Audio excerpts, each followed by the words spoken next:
Welcome. We'll make a start. I know it's a busy news day for everyone. My name's Kim Houghton. I'm the Chief Economist at the Regional Australia Institute. The format for this morning, I'll make a few opening remarks. I think by now you all have had our quarterly labour market jobs update.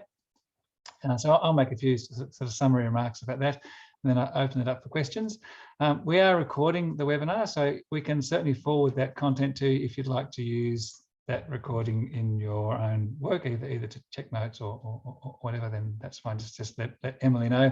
Emily's the main point of contact for content post the webinar. So look, I'll make a start, just a few opening remarks from me. We do an update every quarter on regional labour market activity. We do monthly tracking of the Bureau of Statistics numbers and also the National Skills Commission numbers. We really focus on the job vacancy index that the National Skills Commission produces. It's a really good indicator of live job needs across regional Australia, jobs that employers have taken the trouble to advertise. So we find that a very good litmus about how active employers and employment needs are in regions. The headline today, of course, is that regional Australia is already below the government's new target for unemployment, with unemployment in regional Australia sitting at about 3.8% across the whole country, across all of regional Australia, which of course means that there are many regions which are well below that mark already. It looks to us as though regional Australia is really firing on all cylinders at the moment in terms of job needs and employment growth. There's a lot of optimism in the regions, which is why I think so many employers are putting in the effort to advertise. One of the reasons we think that advertised job vacancies are going up so high is that those local and regional labour market pools that employers tend to rely on for their word of mouth work, which we know they prefer to recruit by word of mouth when they can. Those pools are drying up, so they're really casting the net widely, which is why we think that those internet vacancy advertising numbers are going up so strongly. It means that labour markets in regions are super tight. We're effectively at full employment in a lot of our parts of regional Australia already. But while unemployment is really low, employers are still actively looking for staff. For workers, the Internet Vacancy Index had a huge peak in November at about 79,000 jobs across regional Australia. It's come back a little in December to sit just above 70,000. There's always a seasonal decline in December as fewer employers advertise new vacancies. So we're sitting way above the previous highs for regional job vacancies, which were at the height of the mining boom. And the job vacancies currently are more evenly distributed across the country than they were during the mining boom, and they're also in a much greater diversity of occupations than they were during the height of the mining boom. So it really gives us a sense that the job vacancies across regional Australia are growing in a very broad way. So there's a very healthy regional labour market. Regional employers are looking for a wide range of skills in a wide range of occupations across a wide range of places. And I'll just touch on that towards the end of my opening remarks this morning. When we look at the estimates of worker numbers, according to the ABS, it's pretty clear to us that worker numbers in regional Australia have been growing very slowly. They've kind of plateaued over the last 18 months, at the same time as vacancies have increased quite significantly. So it's really looking to us like there is a really tight sort of choke point in regional labour markets at the moment. That growth in the labour market is not keeping pace with the need for those workers that employers are showing us. Demand is outstripping the current flow of new people into the labour market in regions. We think there are two main drivers to this. Of course, the first one is those closed borders, both national and international. But the second one is more of a sort of medium-term issue, which is about the decline of the availability of post-school learning in regions.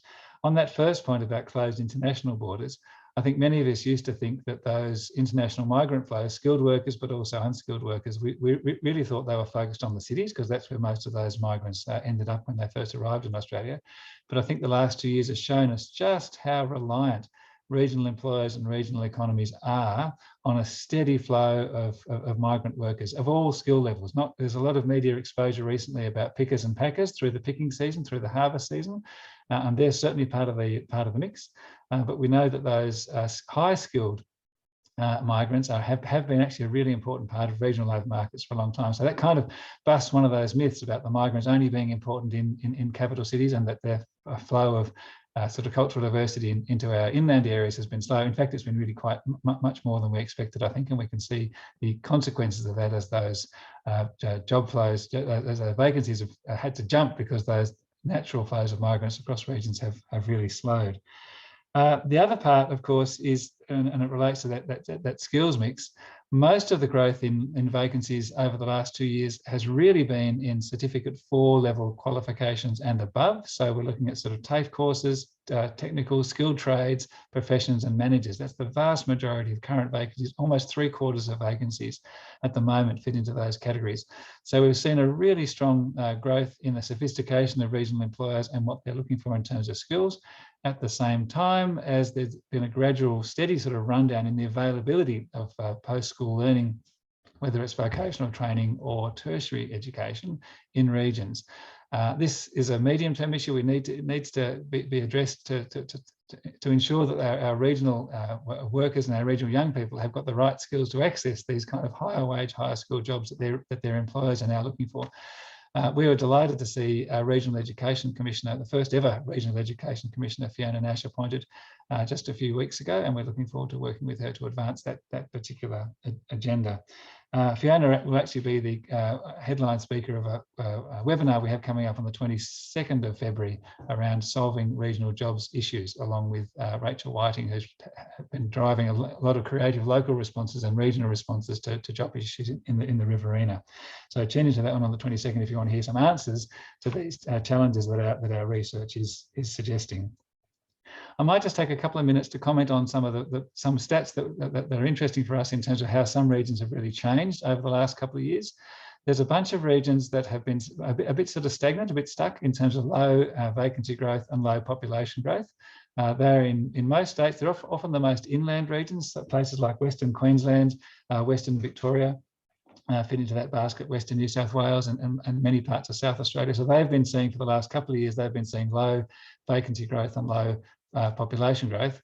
For all of those places, actually in the last year or so, they've actually seen quite high vacancy growth. So there's been a real turnaround in those places from that sort of feeling of sort of slow economic growth to much faster economic growth coming.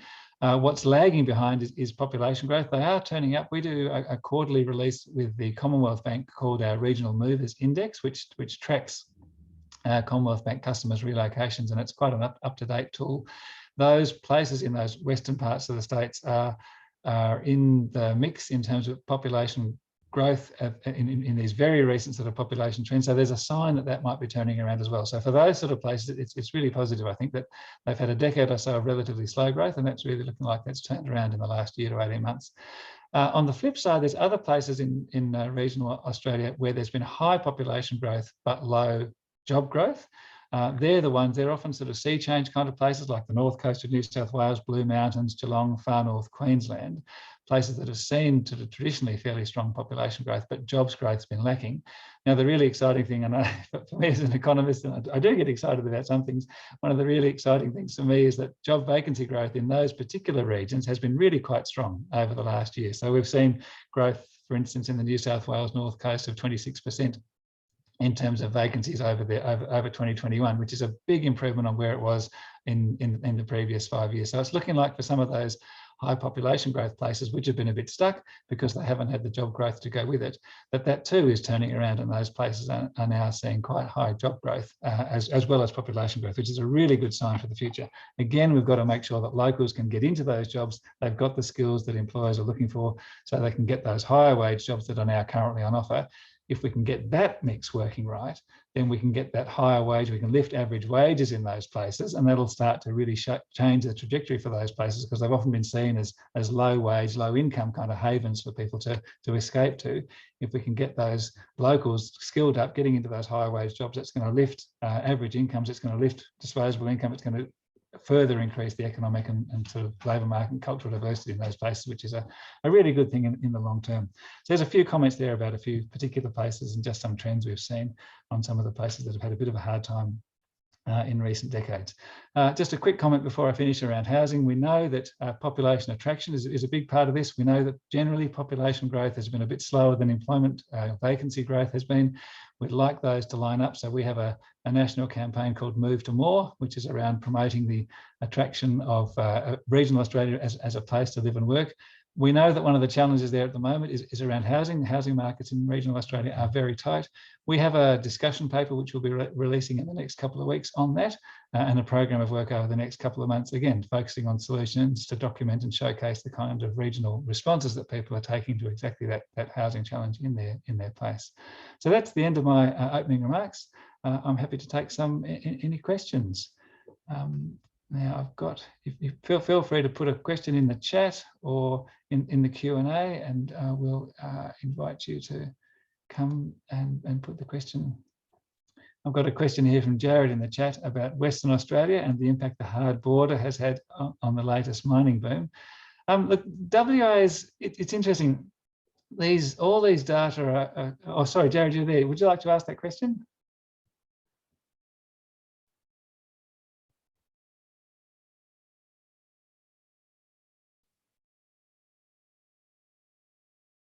Jared, your mic's still muted on my thing.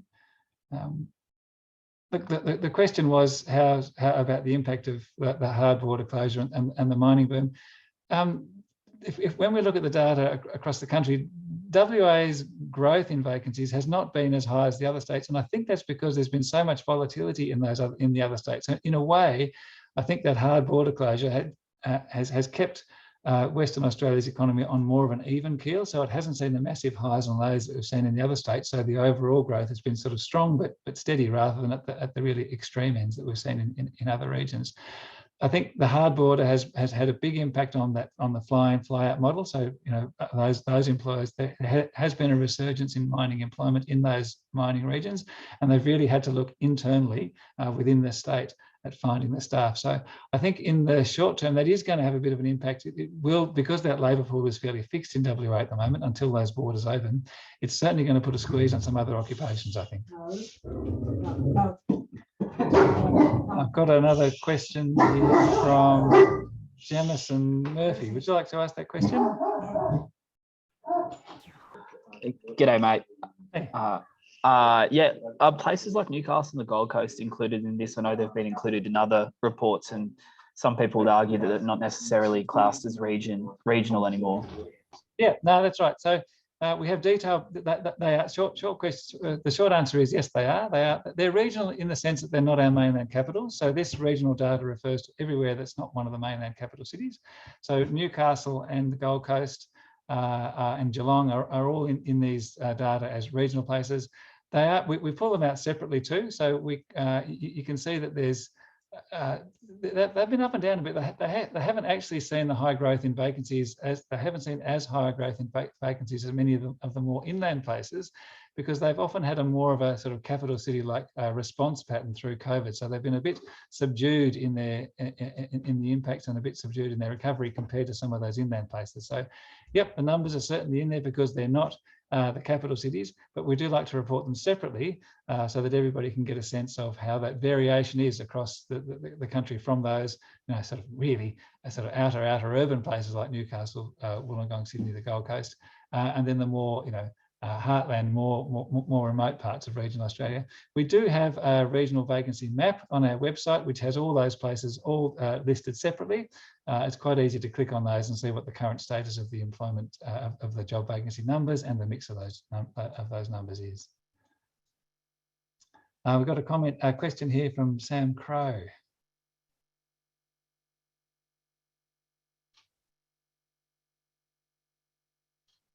Would you like to ask that question, Samantha?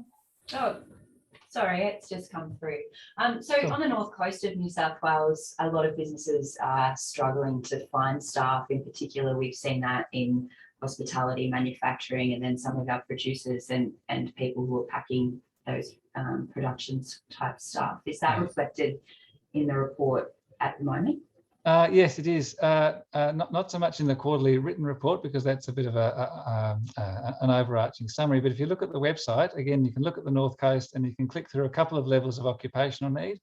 And the interesting thing about the North Coast, I think partly based on that population growth pattern that I was talking about earlier, while a lot of the jobs there mirror the sort of need for jobs in other places like health, education, those high-skilled professions and automotive engineering, those are highly sought after in most regions. What you see in places like the North Coast is exactly what you're describing. Even in the job ads, you can see there's a very high need for what we think of as community and personal service workers, as well as retail staffs and clerical workers. They're the kind of glue that holds the community together as it grows. And so it's really important, I think, for those communities that those employers are able to find those community and personal service workers. They're the aged care support workers, the NDIS support workers. They're not often prominent in our labour market discussions, but they really are critical parts of the glue that help those communities function and really demonstrate that sort of wonderful livability that you can find in a regional place, so long as those ingredients are there to enable all those residents to find the services they need when they need them. I think one of the prominent things in a lot of the regions, including WA actually, is that the growth in the service sector has been really strong. And I think that's a sign of, again, this increasing maturity of many of our regional economies and many of our regional labour markets and many of our regional consumers. They're looking to have access to the same kind of breadth and skills of services as their city counterparts might have. I'm just scrolling through here. I've got a question from Sophie Lester. Are you there, Sophie? Or Sophie Clark? Yeah. Oh, underemployment. How's underemployment playing out in these stats? Look, that's a really good question. We've taken the unemployment data straight from the ABS, so that's comes with that caveat around, willing and able to work and able to work hours in the coming days. So it's a very tight definition of unemployment. It doesn't really give us any indication of what underemployment might look like in places. Although if you just flip that slightly, when labour markets are this tight, under 4%, the actual pool of available people in the classically described labour market, which is those who are available for work but not in work and qualified, because our unemployment stats include various people on benefits who are also classified as unemployed, we know the actual pool of people available for work is actually really small. So I think employers read, and I know this in some of the regional responses, and we'll hear this in the webinar in a couple of weeks. Regions are looking to try to reactivate people to draw them back into the labour market who've been sort of sitting back a little bit. So we're thinking about not just young people, but people who've exited the labour force for a while, perhaps for family responsibilities or for health reasons. What can we do to bring them back in actively into the labour market? And also older people as well. What can we do to bring older workers back potentially into the labour market, even on a part-time basis? We know that in a lot of our regions, it's people over 55 who make up one of the largest inflow groups. They're not ready to retire yet, but they're often quite disconnected from their local labour market, and it's the same local labour market that's desperately looking for staff. So, one of the tactics I think that regions are starting to look at is what can they do to activate and energise and set up the networks that will allow those sorts of people who are typically outside the formal labour market. What can we do to bring those back in? And that's a sort of tactic that becomes quite important when that actual pool is the total available pool is really restricted. And we know that in the short term, at least, we can't rely on international migration to solve that for us either. So we're going to have to look more closely at what's available within our existing community. We have a question here from Lee Giollo. Regional Victoria, yep. Would you like to ask that question, Lee?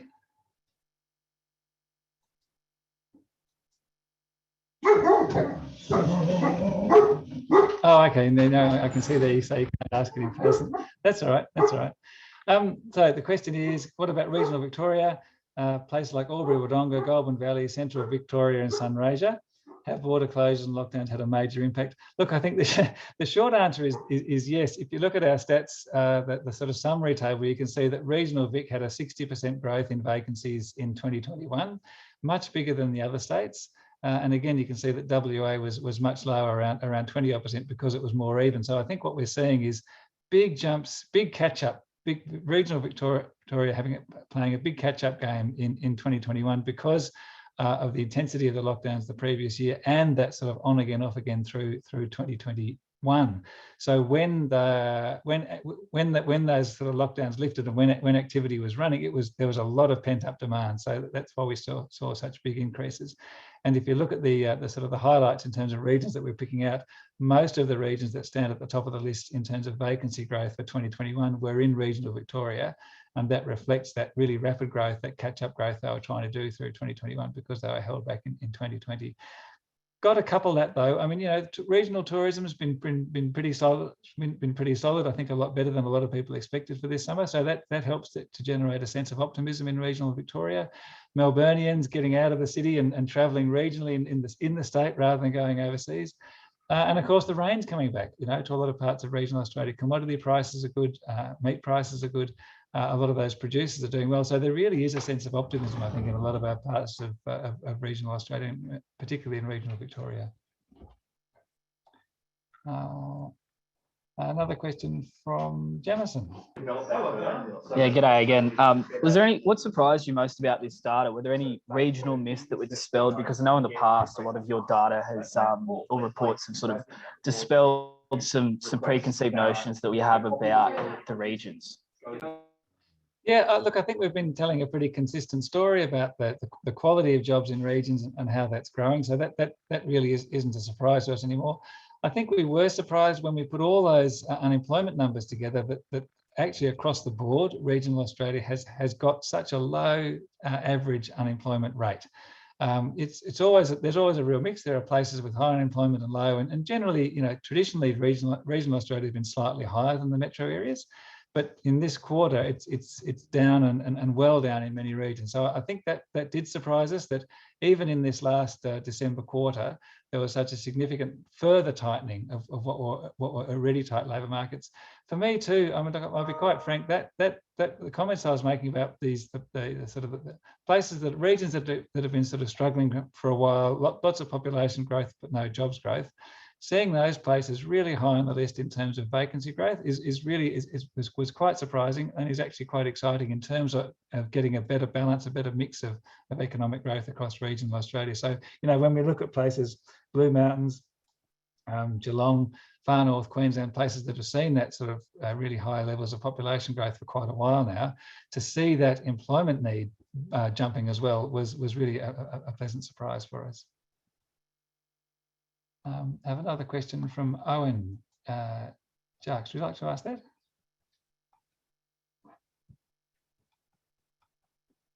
You there, Owen? I can see you. No. Hear me now? Is that working a little? Yeah, that's it. Got you now. Yeah, that's great. Perfect. Yes, I'm sorry, Owen Jacques from ABC Sunshine Coast in Queensland. One of the findings in the report was talking about housing constraints being such a critical issue for labour shortages or labour availability in Queensland, regional Queensland. Yeah. That's a huge issue that we know about, but solutions and suggestions seem to be few and far between. I know in the report you're talking about fast tracking some of that housing. Can you elaborate on that a little bit for me? Yeah, look, there's a bunch of things that different states are doing. So we're pulling this together over the next couple of months as well. I noticed that there's been a lot of activity in regional South Australia to address this. It's been a major constraint there. And in Western Queensland, we have been working with a lot of the councils really from across Western Queensland, those 22 councils from the New South Wales border up to the Gulf on exactly this. For those places, and this is not a new phenomenon, they've sort of been stuck in a bit of a bind and not really seeing much new housing being built in those places for a decade or more. There's a lot of sort of structural factors behind that. So we've got a bit of a split, I think, across the state. There's those parts of the state that are in that position, and then there's other parts that have seen perhaps the underpinnings of higher population growth, but where housing hasn't kept pace. So fast tracking means things like looking at really updating those population projections for regional Queensland, because they're really important for the state government in allocating that subsequent infrastructure spending. I think a lot of regional Queensland has grown more in the last 12 to 18 months than those previous projections had expected. So there's always going to be a bit of a lag there in those social services and that hard infrastructure. We've got to really look at some of the planning constraints. And a lot of towns, a lot of councils and a lot of state governments have constraints on sort of shorter term and temporary housing. They don't want their town to be sort of full up with caravans, for instance. But you know, the market's changed. There are different products on the market now which are much more permanent and yet quicker to erect. of course, we have a very tight labour market for housing construction as well. So looking again at things like kit homes, relocatable homes, looking at the quality of those rather than just using all those, sort of putting all those in the one bucket of being undesirable. Most importantly for us, it's looking at sort of repurposing existing buildings, because it takes a while to rebuild, and then really looking, even in our smaller towns, at changing that diversity of housing. So we're moving away from a large home on a quarter-acre block to units, townhouses, multi-unit developments, even in smaller towns, because the fieldwork we did in Western Queensland showed that even in a town of 2,000 or 3,000 people, there's still this underlying demand for units and townhouses, because not everybody wants to have a large home on a large block to look after and maintain, and there's a really underserviced market for sort of slightly higher density, even in our smaller towns. So there's a bunch of things there around repurposing existing buildings and looking closely at planning regulations to sort of fit those, to make sure that those needs are being addressed. If we don't address those needs and we remain, I suppose, with the status quo in terms of housing availability for labour, Queensland in the report has 20,000 listed vacancies as of December last year, probably high, you'd have to think. Yeah. What happens if we don't get this right? I think one of the important things is that a lot of those vacancies, as I said earlier on, they're actually the jobs to fill the need of those communities. So we can't kind of go down a path where let's slow down our sort of job growth because we're having a challenge with housing. We've actually got to address both of these things at once, because a lot of those jobs are the kind of jobs that the people in the community will need, either in terms of those caring professions or in health services, education services, retail services. So we've got to find a way to do both of these things at once. It's almost like there are some places I know around the country that I feel like they're pretty full and they'd like to close the door.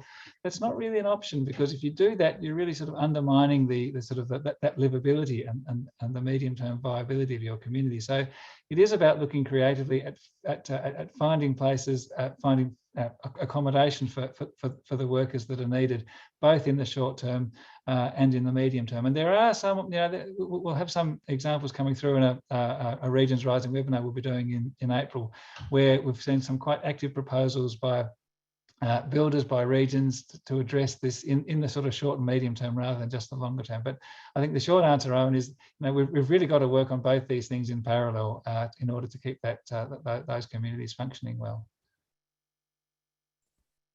Thank you, that's fantastic. And there's a link there to our webinar. Look, I think we're almost out of time, aren't we, Emily? I can't see any other questions on the chat. If there's anybody else that would like to raise a question, just make yourself known to me or Emily. Otherwise, yep, thanks for your time this morning. And I know it's a busy news day, and thanks for giving us a bit of your attention today. It's a pretty good news story, but as a number of you have commented on, there's a bit of a challenge there in terms of getting those skills right and getting the accommodation right to fill the vacancies. But overall, I think the headline that regional Australia really is powering along at the moment economically, and we don't want these sort of labour and skill shortages to be holding back the sort of national recovery, because we know for all of our sakes that trying to rebuild that national accounts balance and our national economic growth forecast is a really important thing to do. And we can see quite clearly here that regions have a major role in contributing to that at the moment. And we're looking forward to working with the states, continuing to work with the states on ways of addressing those skills and labour needs into the future. So thanks very much for your involvement. I would encourage you to join in the webinar on the 22nd on jobs, and keep an eye out on our Regions Rising programs over the next couple of months. We've got one coming up on innovation in Victoria in late March, and another one coming up on housing solutions in South Australia in April. And we look forward, in early May that'll be, and we look forward to keeping in touch with you on those things. So thanks for your time this morning, and best of luck with the rest of your day. Thank you.